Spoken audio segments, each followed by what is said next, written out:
Ribuan warga tumplek mengikuti kegiatan Jalan Sehat Sindang Barang Juara di Kelurahan Sindang Barang, Kecamatan Bogor Barat, Kota Bogor beberapa waktu lalu.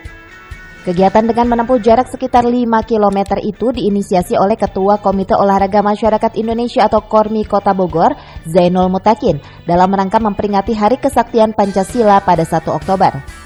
Masa peserta yang berdomisili di 9 rukun warga Kelurahan Sindang Barang sangat antusias. Bahkan selepas jalan sehat, mereka lanjut mengikuti senam sehat dan zumba di lapangan Jalan Haji Naman yang dipandu oleh instruktur profesional.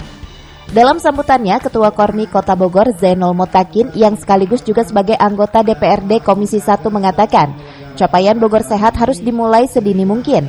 Salah satunya melalui olahraga rekreasi agar masyarakat umum bisa ambil bagian. Zainul Mutakin juga mengapresiasi semangat dan kehadiran warga dalam acara Jalan Sehat Sindang Barang Juara. Kegiatan Jalan Sehat ini juga sengaja diselenggarakan pada momentum Hari Kesaktian Pancasila. Hal tersebut bertujuan untuk menambah semangat kebersamaan yang harus menjadi contoh masyarakat luas. Sejalan dengan tema Hari Kesaktian Pancasila tahun 2023, yaitu Pancasila Pemersatu Bangsa menuju Indonesia Maju, menjadi landasan yang kuat untuk menyatukan berbagai elemen masyarakat dalam semangat persatuan dan kemajuan bangsa. ZM berpesan kepada seluruh masyarakat agar terus berolahraga supaya badan bugar dan sehat, serta pentingnya menjaga kesehatan dan menyampaikan akan bahaya narkoba bagi para generasi muda di Kota Bogor. Dari Kota Bogor, Cevi Suryadi melaporkan.